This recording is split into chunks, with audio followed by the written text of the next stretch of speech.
Hello students, previous video में हम इस चैप्टर के 3 क्वेश्चंस कर चुके हैं। इस वीडियो में हम 4th क्वेश्चन को करेंगे। क्वेश्चन आपके सामने है स्टूडेंट्स, क्वेश्चन को रीड करेंगे और सही से समझेंगे, क्योंकि किसी भी क्वेश्चन का सही आंसर देने के लिए हमें उस क्वेश्चन को सही से समझना होगा, तभी हम उसका सही से आंसर दे पाएंगे। क्वेश्चन रीड करेंगे students. Offsprings formed due to sexual reproduction have better chances of survival. Why this statement is always true?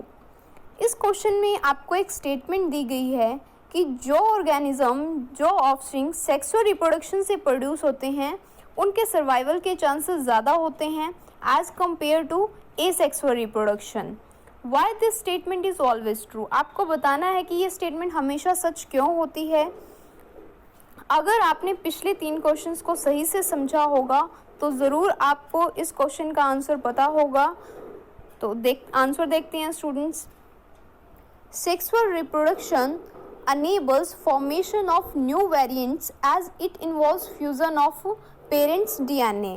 पिछले क्वेश्चंस में हमने इस बारे में पढ़ा था स्टूडेंट्स कि सेक्सुअल रिप्रोडक्शन जब होता है तो 2 पेरेंट्स इन्वॉल्व होते हैं और दोनों पेरेंट्स के जो गैमेट होते हैं वो आपस में फ्यूज़ होते हैं और उनके फ्यूज़न से ही एक जाइगोट प्रोड्यूस होता है, जिससे एक न्यू बेबी प्रोड्यूस होगा।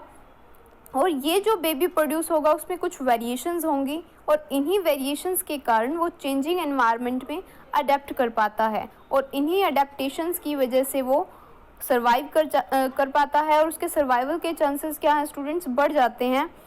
तो यही इस क्वेश्चन में आपको बताना है। New variants are able to adapt under changing environment.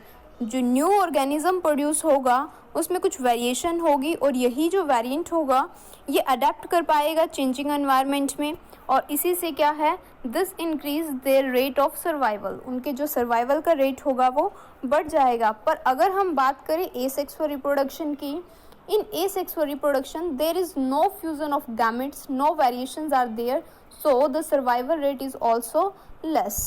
अगर asexual reproduction की बात करें तो हमने पढ़ा था कि इसमें सिंगल पेरेंट इन्वॉल्व होता है, गैमेट्स का फ्यूज़न नहीं होता है, जिसकी वजह से जो ऑर्गेनिज्म प्रोड्यूस होता है वो पेरेंट के आइडेंटिकल होता है, इसलिए हम उसे क्लोन भी कहते हैं। तो इस तरह का जो ऑर्गेनिज्म होगा, जो पेरेंट की कॉपी होगा, उसमें कोई भी वेरिएशंस नहीं होंगी, नो वेरिएशंस आर देयर, और इसी वजह से क्या है, उसके सर्वाइवल के जो रेट होंगे वो लेस होते हैं as compare to the offspring produced by sexual reproduction.